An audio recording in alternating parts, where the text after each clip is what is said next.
আজকে 1 সেপ্টেম্বর। এখন আছি কার্গিলে, সকাল 8:30 বাজে। এখন বেরিয়ে যাচ্ছি আমরা। এখন যাব লে। তার মাঝে যে সাইট সিনগুলো আছে সেগুলো করে নেব। সাইট সিনগুলো করে আমরা পৌঁছে যাব লে। পৌঁছতে পৌঁছতে ওই 5টা 5:30 হবে। চলুন তাহলে বেরিয়ে পড়ি। দেরি হয়ে গেছে, 8টার মধ্যে বেরোবো হয়েছিলাম, সেটা একটু দেরি হলো। ঠিক আছে।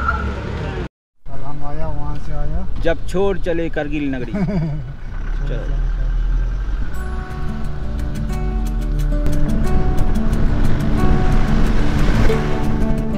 কার্গিল ছাড়িয়ে আমরা এগিয়ে চললাম মুলবেগ মনেস্ট্রির দিকে। কার্গিল থেকে মুলবেগ মনেস্ট্রি 36 কিলোমিটার। সময় লাগবে ওই 1 ঘন্টারও কম। রাস্তা এখানে মসৃণ, একদিকে রুক্ষ পাহাড় আর একদিকে সবুজ গাছপালা। তবে গাছপালা আস্তে আস্তে কম হয়ে আসছে। আকাশ একদম পরিষ্কার আর ঝকঝকে রোদ্দুর।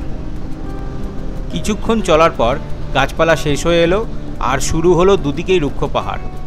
এই জায়গাটা অনেকটা গত বছর যখন আমরা হিমাচল গেছিলাম, রেকংপিও ছাড়ানোর পর খাপ ব্রিজ হয়ে যখন আমরা নাকোর দিকে যাচ্ছি সেই রাস্তাটার মতো। চলে এসেছি মুলবেগ মনেস্ট্রি। এটা কার্গিল থেকে 30 কিলোমিটার মতো রাস্তা। একদম কার্গিল লে হাইওয়ের ওপরেই পড়ে, রাস্তার পাশেই। এখানে সবথেকে ইন্টারেস্টিং জিনিস হলো পাহাড়ের গায়ে খোদাই করা একটা বুদ্ধ মূর্তি। এই হলো মুলবেগ মনেস্ট্রি। পাহাড়ের গায়ে যে বুদ্ধ মূর্তি খোদাই করা আছে সেটা মৈত্রেয় বুদ্ধের মূর্তি। মৈত্রেয় বুদ্ধ বা ফিউচার বুদ্ধ হলো গৌতম বুদ্ধের পরে 5ম অবতার, যিনি ভবিষ্যতে আসবেন।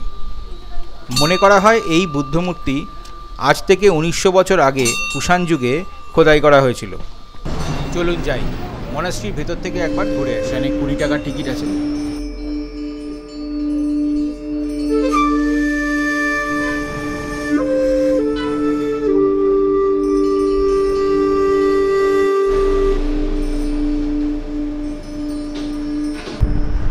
বেরিয়ে পড়লাম মুলবেগ মনাস্ট্রি থেকে। এবার আমাদের পড়বে নামিকলা পাস।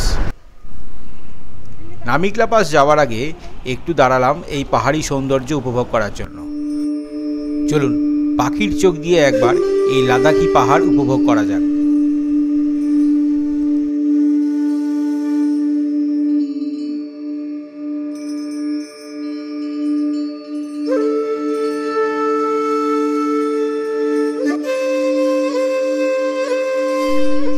চলে এসেছি 12,200 ফুট ওপরে নামিকলা পাস। নামিকলা থেকে ফটুলা প্রায় 36 কিলোমিটার।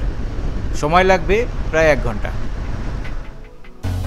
কার্গিল থেকে লের পথে সবথেকে উচ্চতম স্থান এই ফটুলা পাস, 13,400 ফুট ওপরে।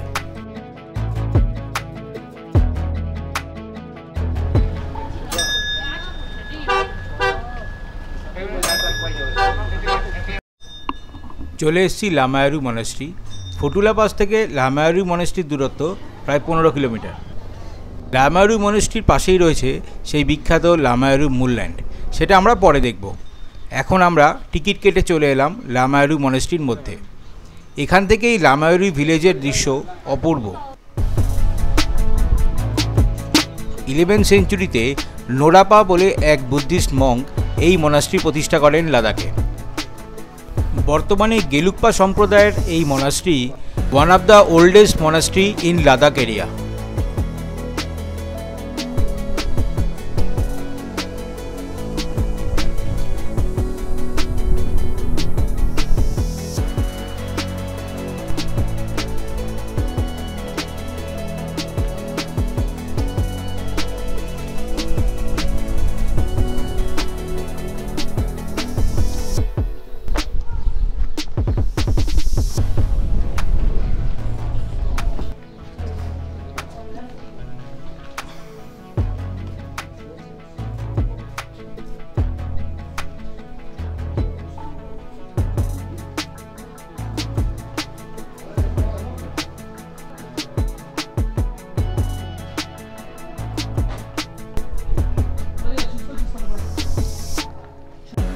লামায়ারু মনাস্ট্রির রুফটপটা অনেকটা স্পিতির কি মনাস্ট্রির মতো। দারুণ দেখলাম লামায়ারু মনাস্ট্রি, যেমন পুরনো এনশিয়ান মনাস্ট্রিগুলো হয় সেরকমই। ভেতরটা খুবই পুরনো, প্রচুর থাঙ্কা বুদ্ধের মূর্তি সবই রয়েছে সুন্দরভাবে, খুব সুন্দর প্রিজার্ভ করা ভেতরটা, যেমন কি মনস্ট্রিতে আপনাদের দেখিয়েছিলাম স্পিতি সিরিজে, সেরকম অনেকটা, খুবই ভালো লাগলো। লামায়ারু মনস্ট্রি থেকে বেরিয়ে ডান দিকে একটা রেস্টুরেন্ট পেয়ে যাবেন, যেখানে আপনারা ওয়াশরুমও ব্যবহার করতে পারেন। চলে এসেছি লামায়ারু মুলল্যান্ড।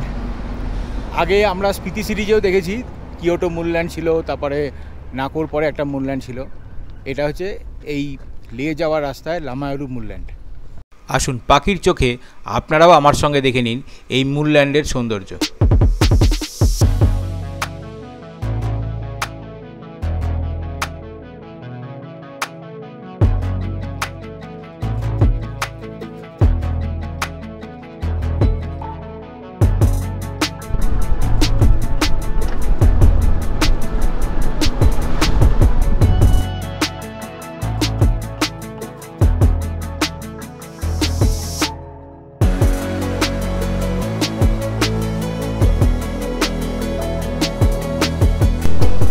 এসে গেছি আলচি মনাস্ট্রি।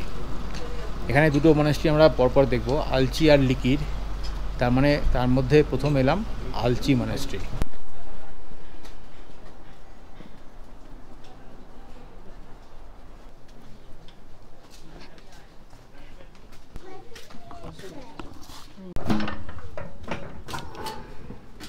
এই হলো আলচি মনাস্ট্রির প্রধান গেট। দেখা হয়ে গেল আলচি মনাস্ট্রি। অবশ্যই আপনারা আসবেন, এটা ম্যাগনেটিক হিলের আগেই পড়ে। লাদাখের কিন্তু একটা মাস্ট ভিজিট প্লেস। খুব ভালো লাগলো, ভেতরে এনশিয়েন্ট লাদাখের মনাস্ট্রি পুরো প্রিজার্ভ করা রয়েছে। অবশ্যই আপনারা আসবেন এই আলচি মনাস্ট্রিতে। ভিতরে এখনও এত স্কাল্পচার পুরনো দিনের রয়েছে, সেটা দেখলে বিশ্বাস করা যায় না। আলচি মনাস্ট্রি দেখে বেরিয়ে মেন গেট থেকে বেরিয়েই বাঁ দিকে সোজা গেলে ইন্ডাস রিভার প্রথম দেখা যাবে।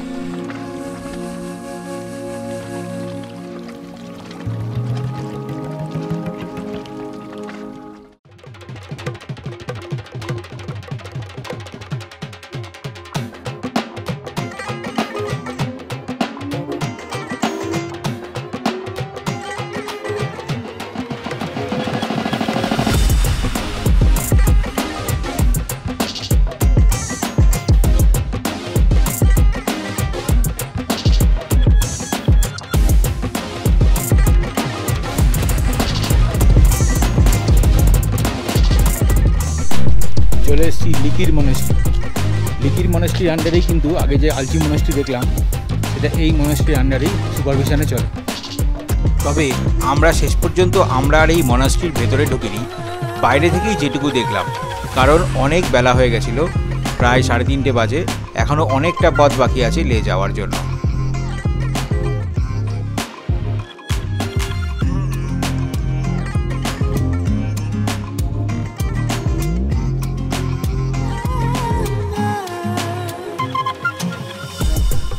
চলে এসেছি নিমুতে।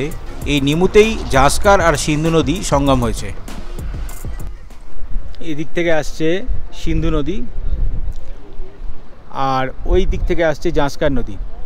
দিয়ে দেখুন এইখানটা পুরো দুটো নদীর স্রোতের মিলন হয়েছে, এবং দুটো কালার পুরো আলাদা। জাস্কারটা একটু বেশি ঘোলা, সিন্ধু নদীটা আর একটু সবুজ। এটা শীতকালে বা অন্য সময় যখন বর্ষা থাকে না, তখন আরও পরিষ্কার থাকে জল, তখন দুটো নদীর সম্পূর্ণ জলের কালার আলাদা দেখা যায়। শীতকালে যে বিখ্যাত চাদর ট্রেক হয়, সেটা এই জাস্কার রিভার ধরেই হয়। এই সেই জাস্কার রিভার, যেখানে পুরো জলটা পুরো বরফ হয়ে যায় আর লোকে নিমো অবধি আসে। দেখুন ওখানে বোটিং হচ্ছে।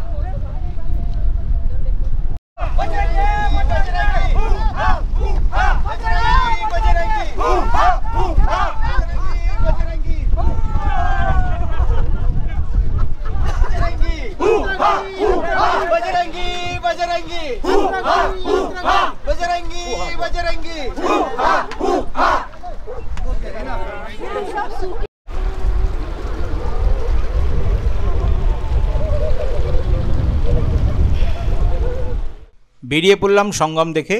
নেক্সট স্টপ 5 কিলোমিটার দূরে ম্যাগনেটিক হিল। এখন প্রায় 6টা বাজে। চলে এসেছি ম্যাগনেটিক হিল। এই সেই বিখ্যাত ম্যাগনেটিক হিল, যেখানে গাড়ি উল্টো দিকে টানে। আমাদের একবার দেখালো, কিন্তু কিন্তু কিছু বুঝলাম না। এখানে এটিভি রাইডেরও ব্যবস্থা আছে, আপনারা ইচ্ছা করলে করতে পারেন। এখানে জিপ লাইনও আছে।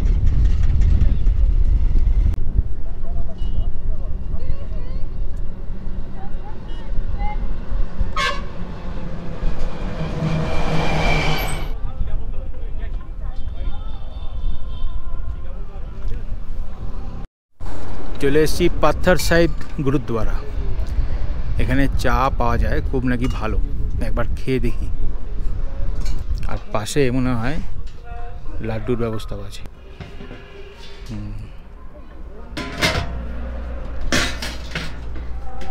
আজকে পাথর সাহিব গুরুদ্বারাতে প্রসাদে ছিল শুকনো বোঁদে আর চা। চাটা খুবই সুন্দর আর বোঁদেটাও খুব সুন্দর, শুকনো বোঁদে, ভালোই লাগলো। এখন প্রায় সন্ধ্যে 6টা 6:30 বাজে, হোটেলে এখনও পৌঁছাইনি আমরা। গুরুদ্বারা থেকে লেহ শহর প্রায় 20 কিলোমিটার, পৌঁছাতে পৌঁছাতে আরও 1 থেকে 1.5 ঘন্টা। অবশেষে হোটেল খুঁজে পেতে পেতে প্রায় 8টা বেজে গেল। আমরা পৌঁছালাম লেহ শহরে। সেই সকাল 9:30টায় কার্গিল থেকে বেরিয়ে সব সাইট সিইং করে এখন প্রায় 8টার সময় আমরা ঢুকলাম হোটেলে। হোটেল গ্র্যান্ড চাবি। আমি পেয়েছি 129 নাম্বার রুম। ভালো, হোটেলটা বেশ বড়, রুমগুলোও ভালো। এখানে একটা বারান্দা আছে, বারান্দা থেকে কিন্তু ভিউটা খুব সুন্দর। কাল সকালেও আপনাদের দেখাবো, তাও রাত্রিরেও একবার ভিউটা দেখিয়ে দিচ্ছি। ওই যে ওপরে আলোগুলো জ্বলছে, ওটা লে প্যালেস, একদম বারান্দায় দাঁড়ালেই দেখা যাচ্ছে। তো আজকের মতো রেস্ট নিই, হোটেলেই ডিনার করে নেবো, আর বেরোবো না আজকে।